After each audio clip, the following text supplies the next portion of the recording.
This video is brought to you by Kempower, the reliable, quick, and scalable EV charging solution for everyone and everywhere.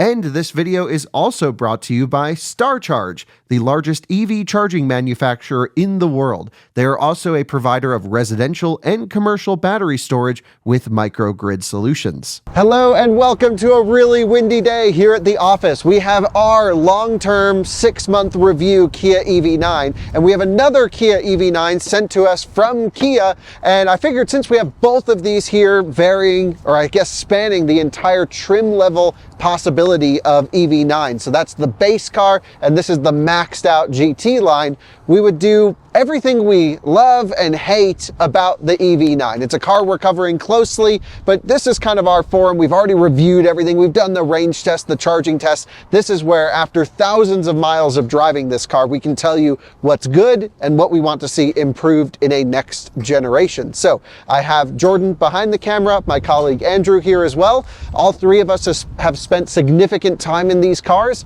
We're going to tell you everything we love and hate about the Kia EV9.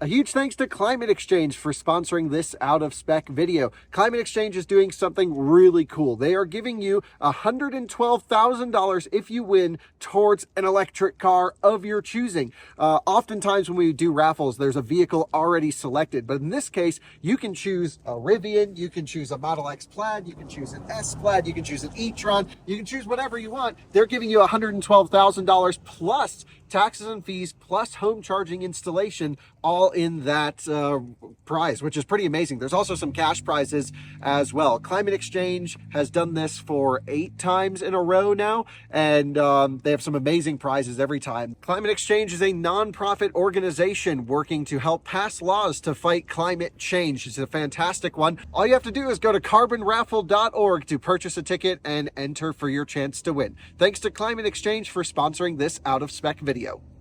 The Kia EV9, both of these cars actually have the large battery pack option. That's the only option that we have on this particular one, our out-of-spec EV9. It's 99.8 kilowatt hours, pretty much usable. Big buffer below zero, by the way. Speaking of love and hate, I don't like big buffers below zero. I want zero to mean zero, or maybe 1 or 2 miles, because I think once I know there's a giant buffer below zero, I go, oh, I can use that. And then I start really going deep. And you never know when the car's actually going to shut off. That's very German of you. Yeah, I mean, that's the thing. With our e-tron, with Taycans, when it says 0 miles of range, you get like 200 watt hours and then it shuts off. So that's the way I think it should be. So we're already starting off with some negatives. But I do want to say the EV9 truly is, it's the largest 3-row electric SUV on the market. There's a competitor right there, Model X. The price of this, basically the top spec version, is what that car costs in its standard configuration. So there is, you know, a big dollar amount when you start optioning up EV9. But both of these cars have high 200 miles of range. They sit at about 210, 215 kilowatt charging, all the way to pretty much 80%, very flat charging curve. But then there's some interesting things from the charging perspective, which we'll have a full deep dive video on the charging performance of the EV9, which should have gone up, honestly, months ago at this point, but I'll get it there, I promise. One day soon. So I think everyone understands this car. If you want to know more, we have reviews, testing, then range testing, full driving stuff.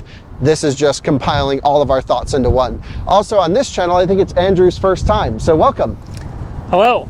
So Andrew runs our Point of View driving channel, which we've never actually spoken about before, but we have a new channel that's basically giving you impressions of driving your car behind the wheel, and basically everyone across the team, and we're accepting submissions as well, will do that. So I'll leave that linked in the description. But since Andrew was here, he was just filming the Model X Plaid.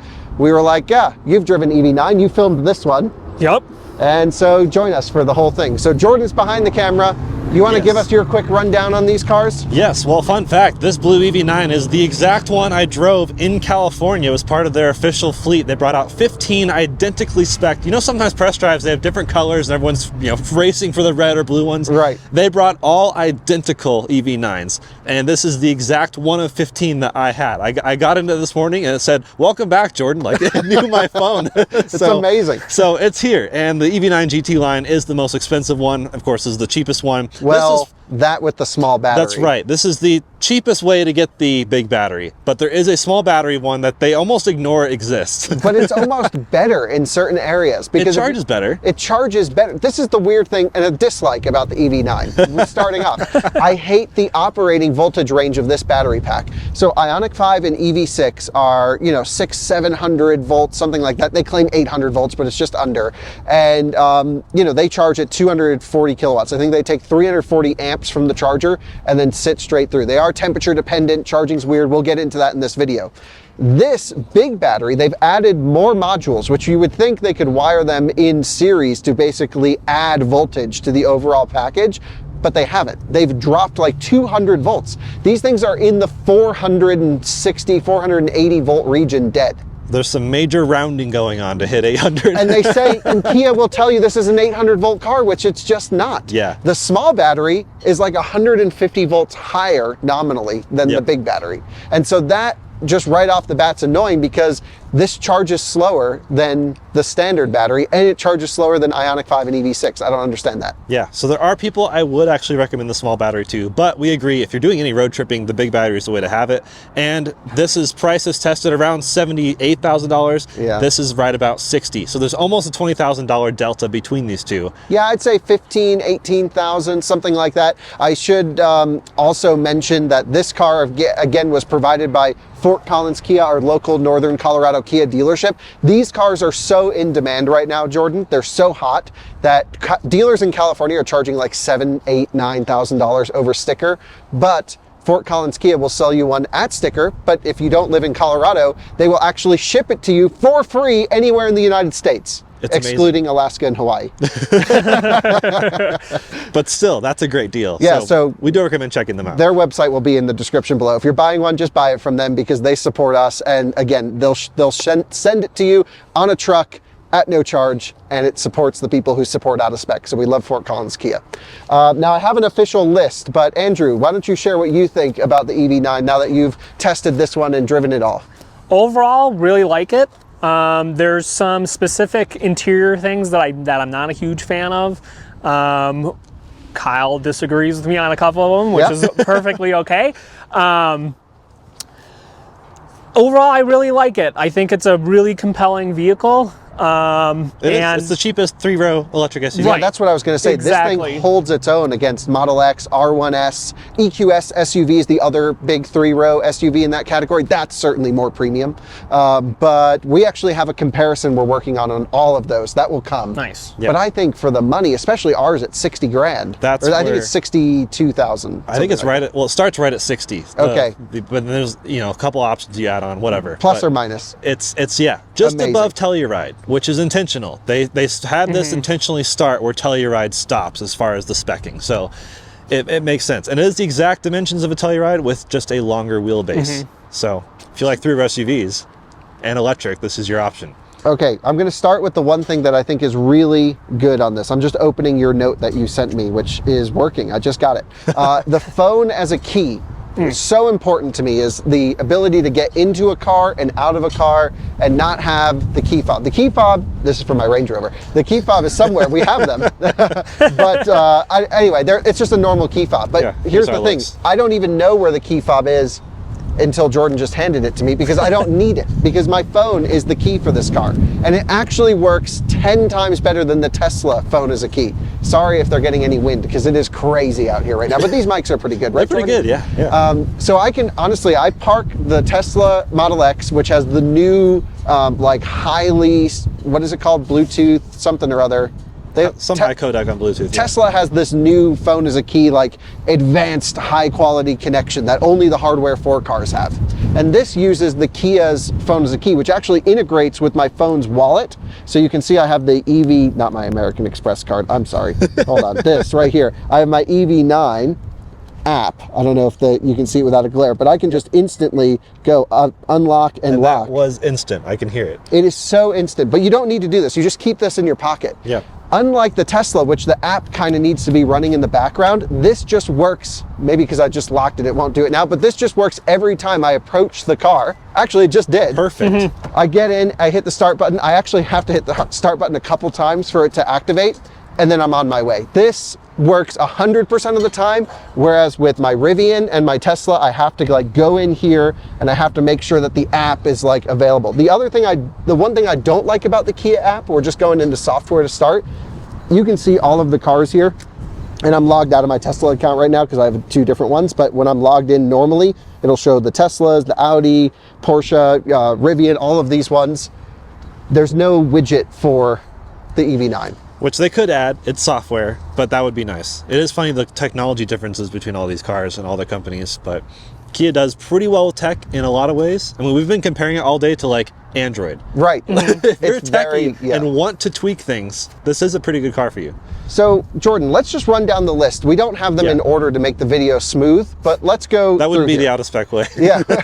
Okay, so we have climate screen versus buttons. Oh, wait, we're starting with things we love. Sorry, things we love. Things we love. The lane keep assist separate from throttle. Let's show everyone the buttons, and you can explain this one. So this is something I really like. The Kia lets you, it has HDA as standard, by the way, even on the cheapest ones. Which is highway Drive Assist 2. And that, of course, does your adaptive cruise control, your lane centering, even automatic lane changing. That's all fantastic. What you can do is, hit the brake. That will cut you out of cruise control, but it will keep your lane centering active. So if you're around town or even some of those like country roads and you wouldn't think to use cruise control, but you still do like the lane centering, especially we have some great lanes out here. And every Hyundai Kia Genesis works this way, and we're all big fans of it. The only downside I would say is from a safety perspective with this, which in our hogback test, they actually fail pretty hard in the safety category, because if you don't touch the steering wheel, it like asks you to take over, but it'll just shut off steering, and it won't slow the car down or make any alerts. It just stays on adaptive cruise at that point. It doesn't even tell you. So in my California driving video of this car, this exact car, I showed it happening, a California road, and it's just like, it would have sent me into the ravine. Right, yeah, with like Porsche and Volkswagen, like the hazards go, the seatbelts yank, the horn beeps, all of the things, not the case here. Yeah, so, but I love that feature of it being separate. Okay, headrests, and all the seats are genuinely good. So the AirPods Max and their like head cushion situation, that's what this is basically like. It's just like a suspended piece of fabric with some foam behind it. Feels fantastic. The seating in all these cars really is good, and I think that's what we like across the board. And I also want to show that the base car has the same headrest, which I did not expect. I thought it was only in the top car, but no. Yeah, same exact thing. It feels really good, looks pretty good too. But this seat goes lower than the GT The line. seating position is interestingly different. It's much better in the base car. And it must be because it doesn't have all the swing out, relax mode stuff. Yeah. But this thing gets on the ground, and I'm like so much more comfortable driving this than the GT line. Yep, this does have the reclining things, which I think are a bit gimmicky. You can never actually get your seat to a place. I found out if you have reclining in this car, you can fit 3 people in this 3-row SUV, because you have one, staggered one. Because if that one's reclined, if the one Andrew's in reclined, This is all can't the way back. You can't sit in front or behind him Okay. if he's fully reclined. So, But the good news is this car does have a lot of room, though. You It can does. fit people in here. huge I amount thought. of storage So, space. Yeah. Okay, Jordan, let's go inside because we have a lot of software stuff. Do you want to sit in the back? I'll hit the buttons. Yep. Okay, so let's jump in. Okay, first of all, automatic seat movement. But yeah, our car, I sit so much better in that car. There is a dislike somewhere, but the fact that there's an actual start button in 2024 on an electric car, this is just absolute stupidity. Yep. Okay, driver, we'll get into some more, but let's go down the list. CarPlay integration looks incredible. Can we show CarPlay here? I don't use CarPlay, so I'm a CarPlay hater. Oh yeah, right it's here, up. CarPlay. Boom.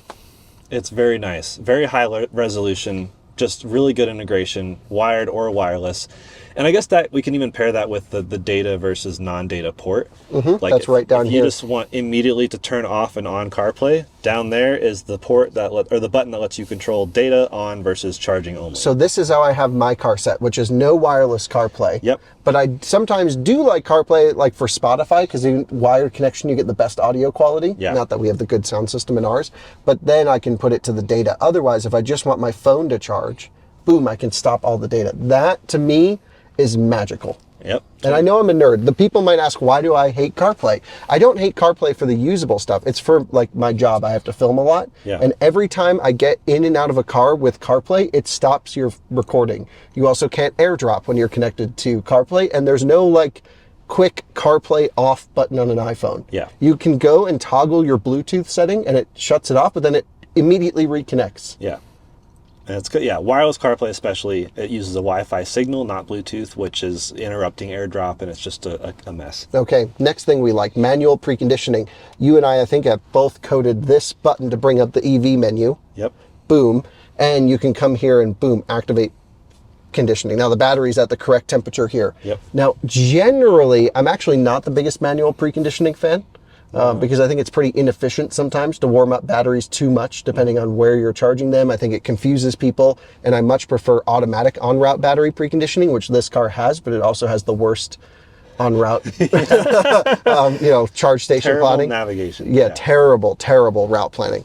However, this one just makes sure the battery gets to 21 degrees Celsius minimum temperature, which is the warmest, or I should say the coldest it can be to accept full power. Yep. So you're never really leaving that much energy on the table. Which is good. But if you leave your house and hit this, and you're like 200 miles away from the charger, that's just burning energy for no reason. And it shuts off, and then it'll cool down the battery, and you have to reactivate. So this is just for the nerds, but also if you are someone who uses like Apple CarPlay Maps or Google Maps or whatever, this is really nice. About 30 minutes before you get to a charging station, this is a big battery. You can go for it. It uses about 4.5 kilowatts of battery heating. Yep. In both cars, it's about the same. Okay. Heated and cool seats in first and second rows. Which is great. Show everyone the buttons back there. Yeah, so I'm back here. I've got my heated and cooled seats, and imagine if they had done that in the third row, that would just been game, like mic drop, because no one does that. But the Model X has heated third row. Yeah, which is nice, but not cooled. Imagine if cooled third row. This is one of the only cars I know of with a cooled second row. Which is great. It's like the Maybach EQS or this. and even the very base model still gets heated and cooled front row, which is right. Great. Heated and cooled in that one, but no heated second row in our car. Also no heat pump in that one, but a heat pump in this one. Yep. So little differences around there. Ride quality, especially for a spring setup, I would agree. I think both cars are very nicely tuned from a ride perspective. For most people. They are slightly jarring over like expansion joints. Yep. It's not as wafty as a Range Rover or an EQS or something like that. But I think when you balance how they handle, which is pretty nice, and also sort of the highway, they're fine. I would have actually liked them to go a bit softer. Yeah. Yeah. Would have been and this one nice. has air in the rear. That one's just springs all around. So Yeah. With air in the rear, it's a little bit less wallowy, I would say. This almost has a bit sportier edge, but it's also the GT line, so you would expect that. makes sense. What did you think while you were driving them around, Andrew? I really liked it. I took it up to the canyon, and it handled, for obviously the size and the weight of the vehicle, pretty darn well. I was pretty impressed. I didn't notice a whole lot of like what you were saying with expansion joints, but again, I was mostly up in the canyon, so kind of different situation. Yeah. Yep. Okay, so we have two programmable favorite buttons. I've already mentioned that, where this can bring up the EV menu. I have this one, actually. I don't know what it's programmed to in this car. I think if I push and hold it, it can change. Yeah, I have it to the passenger talk, which is which you awesome. can also swipe down from the top here, and then I can turn it on and raise the volume. So in the third row, you can hear me, which this is standard on the EV-9. Really nice function. That's it great, freaks the dogs out. It really freaks the dogs out. I really like that one. Okay, heated and cooled. Well, that's on there twice. Driver only climate. Jordan, you put that on there. Yep. Driver only climate is, I think, just kind of a nice feature. I mean, it's along the lines of like, well, why waste energy if you don't have to, and just focus on the driver. I mean, in our efficiency testing we just did a bit ago, that's what we did. We just set on the driver only on the most eco-friendly option, which I guess we could mention that too. You have 3 levels of auto, which I really like, which is just a way to dial it in even further. So Totally agree. another like Android thinking mentality. Right, there's just so many options. Tesla actually gives it to you as well. Yeah. The 3 levels of auto. But this is just easier to activate. Now, Andrew, you said you didn't like this screen. Yeah, just the placement of it for where I'm sitting. or my When you're position in the driving, driver's yeah. seat. Yes, exactly. Not here. Can't see it a lot of what's going on here. I do appreciate with these hard buttons here, them being there in general is great. But when, well, let's see. Yeah, the infotainment needs a little bit of Yes. work. I do appreciate as you use the hard buttons here that this pops up and you can see that clear as day. Where this, some of it gets blocked out from the steering wheel from my personal seating Yeah, position. and for me, yep, it's blocked out, but I'm not adjusting climate all the time, so I can just move a little bit or look around, and this would have been wasted space that I'm glad it at least is there and not baked into the system like the other Hyundai Group products. Yeah, and to Kyle's point, they put the right buttons down below, so those are the ones you'll probably access the most often, is just temperature and fan. Right. Okay, so driver only climate, lights in the grille, and so we have some stuff outside, so let's jump back out. Yeah, these lights in the grill are nice. They're a premium feature I on can try and turn them on. Hold on. Land or GT line, and they're also not available on the matte paint, which a lot of people love the matte paint. Of course, they use it in so many marketing options, unless they're get showing the matte lights. paint. It's a freaking family SUV. It's going to be a pain in the ass to take care of it. I have matte satin paint on my Polestar, and I'm always worried about it. Yeah, so get the glossy paint, get the lights, and then matte PPF it if you really want the matte finish. That's what I would do as well. This is what these lights look like. They have like an intro sequence, and you can tell there's some not lit up. You can actually customize what pattern they're in. There's 5 different options for patterns. That is a pay You have to option. pay for different patterns. That is a dislike, I would say. That's stupid. Is some of the things you have to pay for in this car, like the speed boost, the light pattern thing. There's a couple other things. Over the air or premium connectivity for Amazon Music. You got to pay for that. What? Don't pay for any of that garbage. Don't pay for any of it. Okay, come on back here. I want to show everyone this. This is great. It's still labeled number 8 from the press drive, which is awesome. Right. Okay, back here, first of all, there is a point, which is you just said good rear. I don't know what that means, but this is good. I didn't finish typing. Good rear what? Good rear lighting, I think. Good rear Okay. design. Like the whole design ethos of this thing does look pretty good. It does turn a lot of heads. Not quite Cybertruck, but a lot of heads still look at this thing. It's interesting, and I've had a lot of questions driving ours around, and ours is like the most boring base black under the radar. The blue GT line, I think the roof rails make the whole car personally. Looks nice. Love it. Yeah. Okay. Just from being a driver and driving ours, I just had it up in the mountains. I love the rear wiper because it's tuned really well. So first of all, I'll just pull the trunk up here just to show everyone. It's a pretty large trunk. Just going to stop it here. The wiper, when it's operating, operates from about here to about here. Okay, so you have this range of cleaning roughly. But when you're done, let's say you do a wipe and you're done, and you spray, you have the nozzle that comes out, and the wiper stops here, lets the water drip off this way, and then takes the excess and pushes it up here. So you never get the drips on the windows. Incredible. Which to me is so important because I'm weird and I hate having a streaky rear window. Someone's going to wonder why there's a graph on the rear window. Yeah, we have the wiper graph for everyone. It does cover a pretty small space, but it works, I would say, pretty well. This one also has the digital rear view mirror, which is very nice in the high trims, because with the dogs in that one the other day, I couldn't see out of it, and ours doesn't have the digital rear view. I did want to mention the cameras, because ours doesn't have the digital rear view or the 360 surround camera or the side cameras, which I like all of those. Yeah, you kind of need all that. Kia does them all really well too. Some surround cameras are horrible. Some reverse cameras are horrible quality. Kia does it really nicely. Yeah, and I know you mentioned it, but I just wanted to reiterate, when you put your turn signal on, you get the blind spot camera. Yep. And that is so much nicer than just like looking around. You just get your view right there. And Tesla does do it now, and also throws it in the screen. It's always like covering something, so you have to move it around. Yeah, but then like Tesla did it, and everyone's like, "This is the best feature ever." And I'm like, "But these guys Honda did it first." done that? Right? Yeah. Wasn't that Honda? Whatever it was, they had it on the right side. With one side, Yeah. exactly. 2015 Honda Accord. Yeah. Yes. Right, yeah. I was like, Tesla guys, man, come on. Okay, so overall, the quality, build, paint quality, fit and finish, which Colton will have a full review of. He may find things that we haven't, but truly, this is a gone through press car. That's a like customer ordered vehicle that we took. They are both, I can't find any differences. They are both so solidly built. Yeah.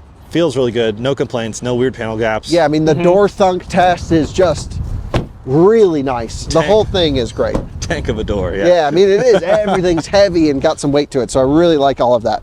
Okay, the other thing is HVAC. Yep. Yep.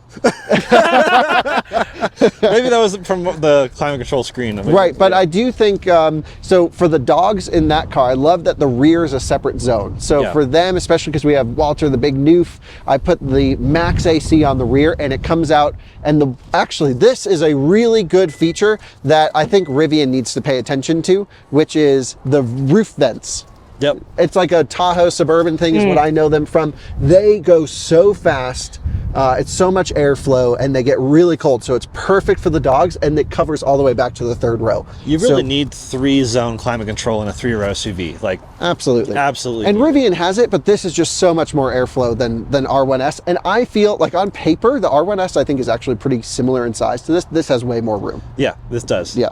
Okay, so really like that. The heater is pretty good, but ours does not have a heat pump. So in cold days, our EV9 is extremely inefficient. Yep. And I'm not sure what this car is on a cold day.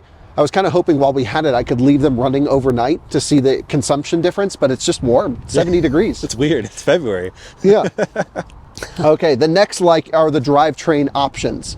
I can walk everyone through roughly the drivetrain options, which ours is the slowest one, 201 horsepower, moving a 3-row. That's pretty rough. Yeah, it is. You use wide open throttle. Yeah. It's an on-off switch. Yeah. You just accelerate or decelerate. And there, has really good one-pedal driving. The rear drive doesn't have nearly enough regen on one-pedal driving that the all-wheel drive has. Yep. That is true one-pedal driving in the all-wheel drive car. So I would say this is actually pretty good off the line, but from like 60 to 100, nothing. I would really like to drag race this against the Telluride. The slowest EV9, which interestingly, the smaller battery has a tiny bit more power. Because it's higher voltage. Yeah, 215 horsepower versus this 201. 201, yeah. This has less power than a Fiesta ST Right. and weighs 3 times as much. Right, yeah. The lower voltage battery means it gets a little bit less power out. Crazy. Yeah. I think it's acceptable. I've gotten used to it. We took it up into the mountains, have plenty of fun, enough to rotate the rear end. If you're like making a left turn onto a road, you can turn traction control halfway off. This is a mom car. Does any of that matter? Probably not. But these are the things we think about.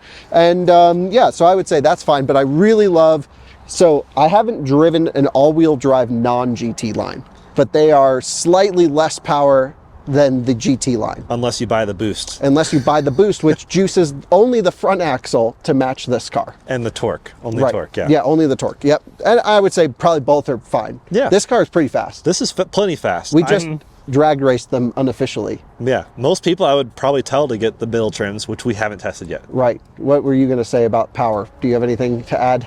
And I've only driven the GT thus far, and I thought it was more than adequate. It's pretty darn quick. And that's coming after being in the Model X Plaid. Yes. Okay, great. Charging curve, I think we mentioned, great charging curve, no big peaks. This is, again, a pretty inefficient car. You're looking at low 2 miles per kilowatt hour, or even under 2 if you're cruising at 80 miles an hour. Maybe not under 2, but low 2s. This is a car you can charge to 80%. You don't need to out of spec style, get it low. You're actually even better off if you arrive at 10, 15, 20% because your pack voltage has come up a little bit. So that's good. And then the last point, Jordan, USB-C ports. That's right. Tell me now about testing those. Pretty much every car we get to find out. And the third row has them. Well, yeah, so there are 9 USB-C ports in here, which is awesome. They even throw them in the seats here, which a lot of people really like. Very easy access. A few up there. We showed the one that has data toggle on and off. There's USB-C ports for the third row, so no fighting for your passengers back there. And every single USB-C port does 25 watts, which they call high power. And I'd say it is fine, but it's not like class leading. Well, high power is 100 watts, isn't it? Well, that's power delivery spec. But that's what EQS has. Yeah. And I mean, it's a more expensive car. Yeah. So I don't know. I wouldn't want to be Kia and be like, oh, VinFast has a higher powered USB-C port than us. Yeah, VinFast has 90 watts. 85 technically. But it says 90. It says always 90. be VinFast. Overpromise and underdeliver. Okay, there's also depends. This is the middle thing. There's only one in there. We probably meant to add more, but yeah. Seating position. Yes. Which I think we already covered that. Yeah, we already talked about that. That's a better seating position than the top spec, which is weird. And we haven't tried the middle spec ones again, though, which are slightly different, too. Right, but I don't think I like any of this relax mode stuff. Yeah.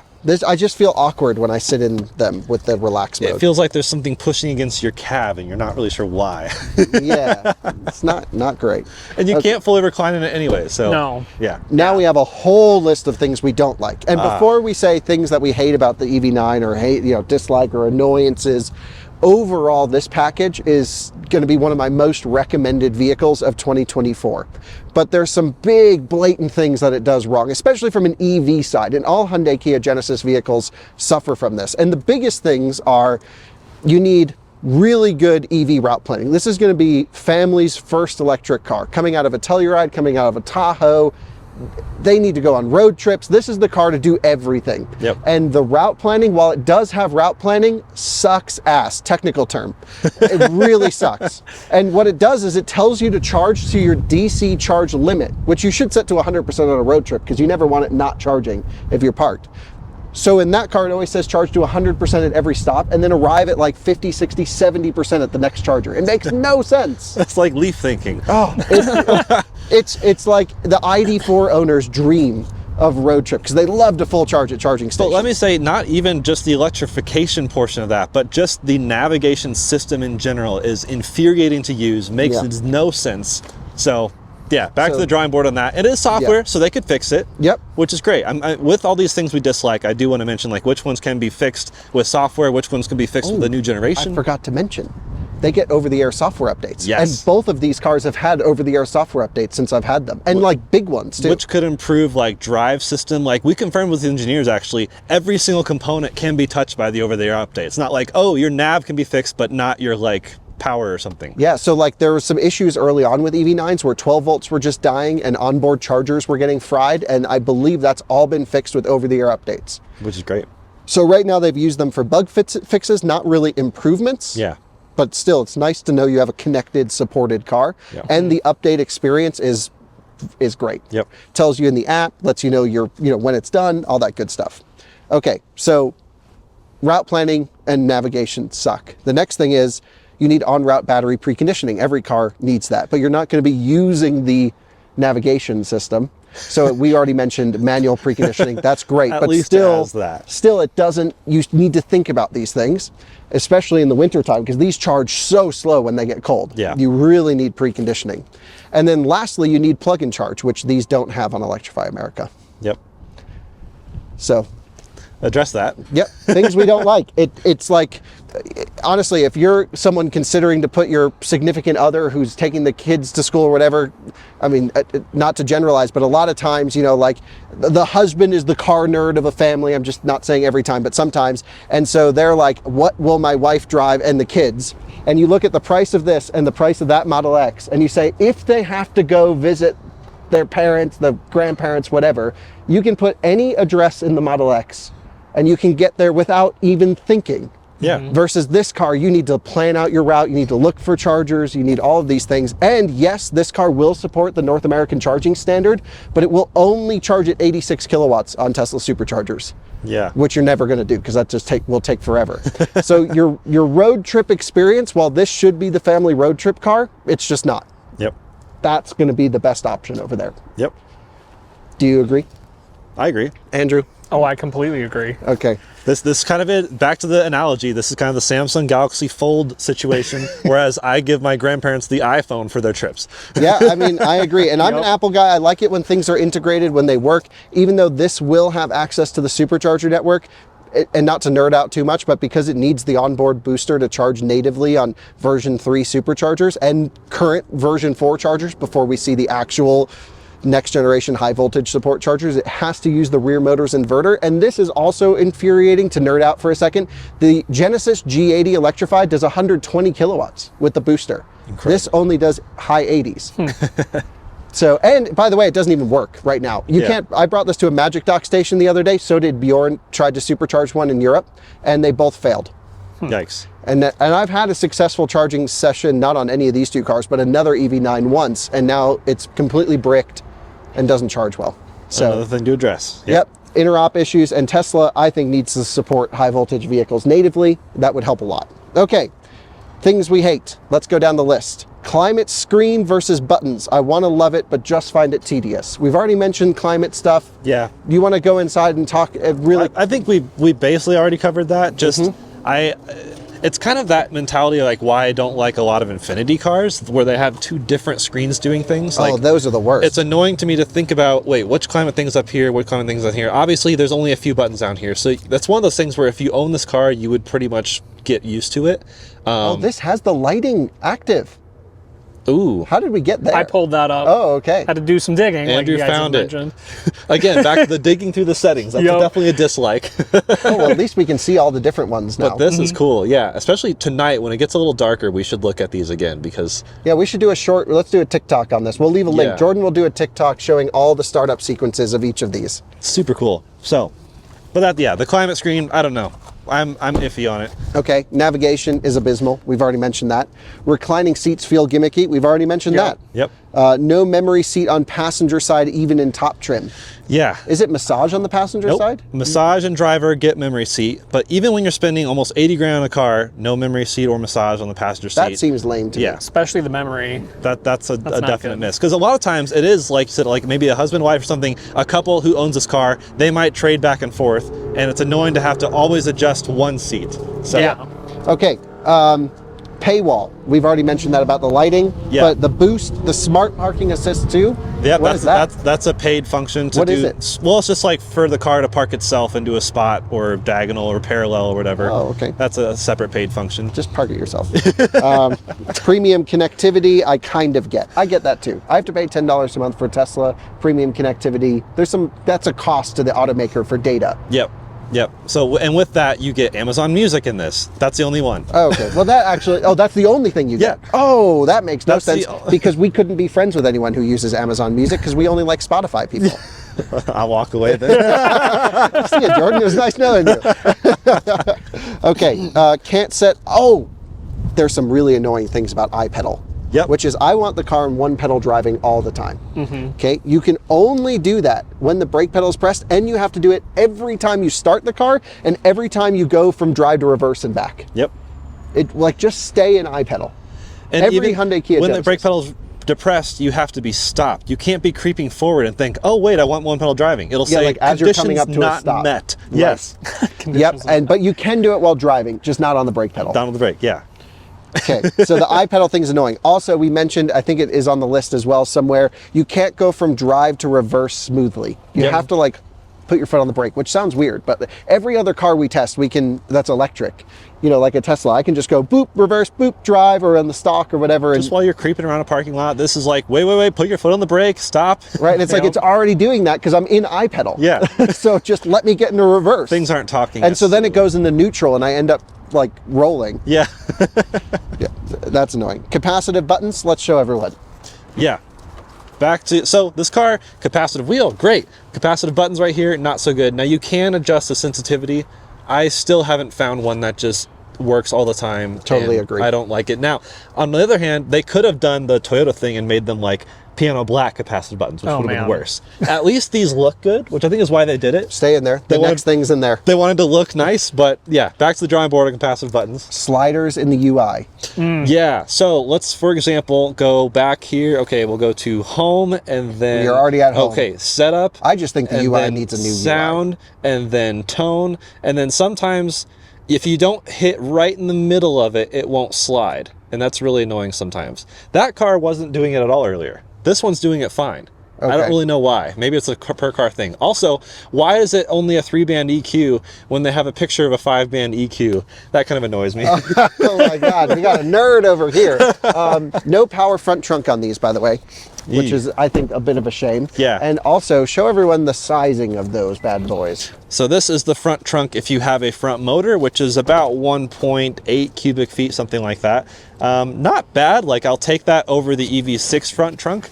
But if you have no front motor, look at this behemoth, which still, when you look at the This whole is front, tiny. this should be way bigger. And you can only put 85 pounds. Well, I guess nothing's going to weigh 85 pounds in that. Yeah, that would be like Here's one of my gripes.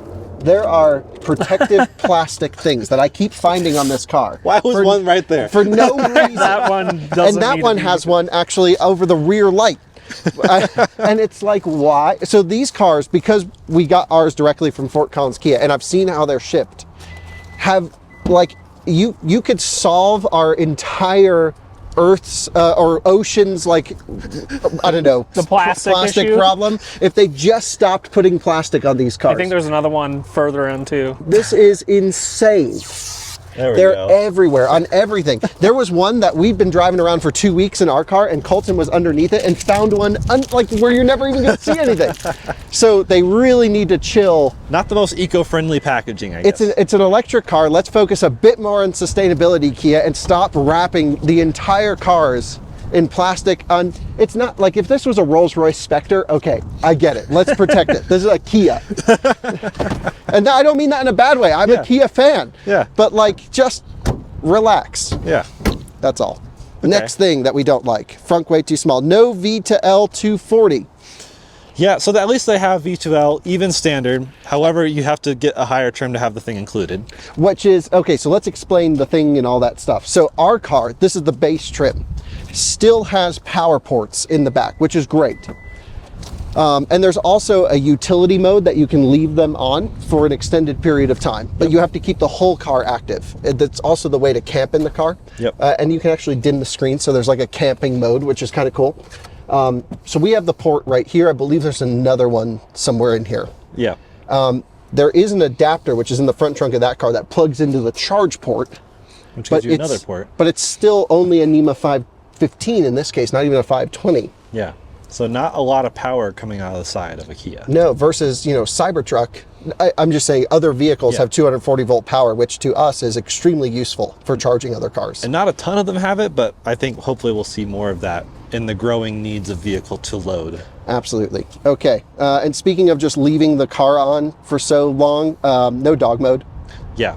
Also, you can't lock the car when it's in utility mode. So I tried to leave Walter in here the other day. I needed the AC blasting for him.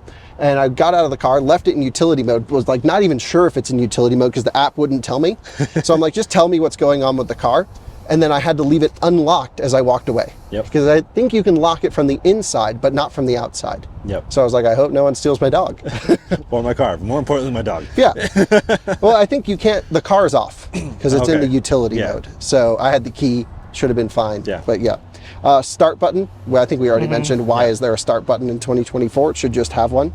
And then the most confusing thing to me about the entire EV9 is next, which is this little nub on the dashboard. And I've started to make a meme out of this, like every time I see it. When this turns orange, Jordan, what is it indicating when it lights up? It is using the big battery to charge the 12-volt battery. Which is like, who cares? They want everyone to know because it's in the front, middle of the dash, so everyone on the outside knows, everyone in the cockpit knows. So when this is on, it means that the high voltage battery is using the DC to DC converter to charge my low voltage battery, which are things that no normal person should ever think about or even want to know. Now, you could argue this is for safety, but no other electric car has this. Yeah. And all the systems are energized regardless. So it's not like it's any less or more safe. That's really weird.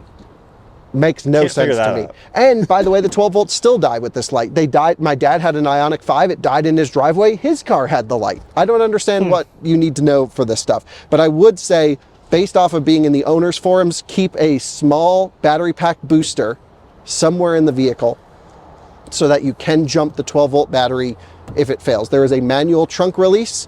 Keep the 12 volt booster in your front trunk, and that way you can jump the 12 volt.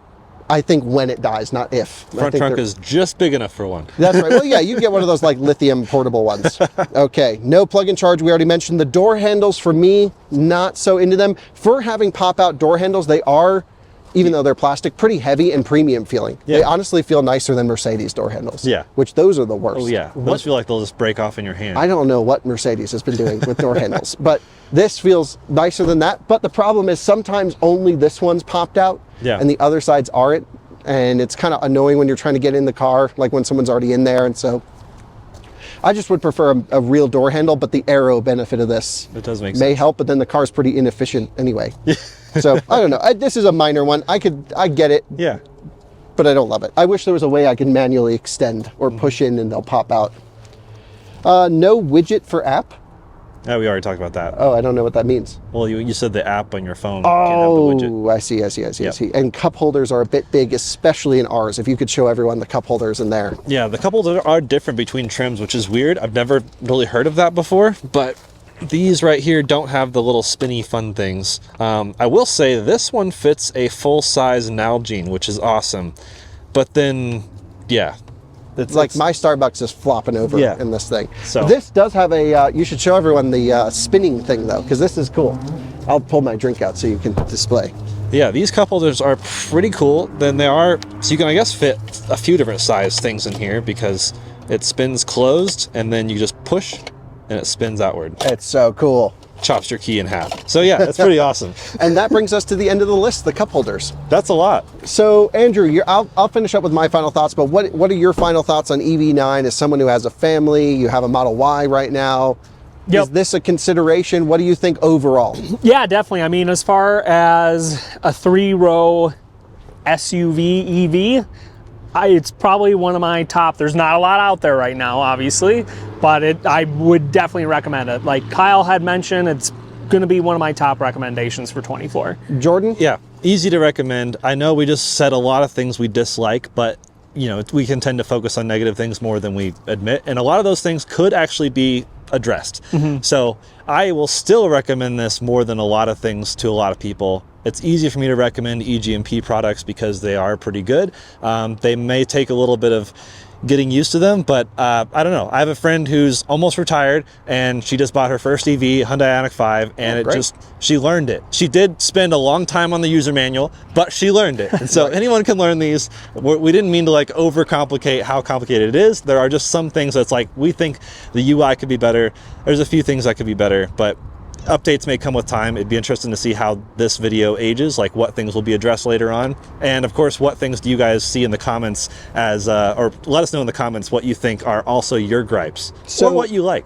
Yeah, so from my side, I think I echo a lot of what you say, which is this is an extremely stylish, high quality, family friendly, large electric vehicle with a great driving performance for its intended use case, with really good charging, with, you know, like nice things about it. And I honestly, I did not think I would ever drive this car. I just thought it would be, you know, around for road trips or whatever. I daily drive this a lot. Yeah. It's like between this and my e-Golf are the two I drive the most. And so I've really enjoyed driving it. It's quite wide. It gives you this premium feel. It's like awesome. And then if I need to drive like an idiot, I take my little $3,000 Golf around. But with that said, to me, it's almost like the hardware engineers, the battery guys, the powertrain guys, the chassis guys knocked it out of the park. And then the software guys just never showed up for work. And they were like, let's throw this feature in, let's throw that, like let's recirculate the air when you go into a tunnel. Like, who gives a crap? There's so many settings buried in different places. Like if you want to turn the stupid beep off every time you hit the screen, which is default on, who does that? My phone doesn't beep every time I hit the screen. It's dumb. You have to go into you have to go to sound, guidance volumes for like navigation, and then turn the beep off. Like stuff is buried in there in stupid, annoying places. So I hate the user interface. I hate the software. And I really think that's the biggest thing that's holding back this car, because the hardware is all there, but the integration, the last 5% to bring it all together, to make it fully interact with our charging networks and our infrastructure, and of course the entire UI, totally missing. So if you're okay with that, like Jordan said, that's how I feel about Android phones.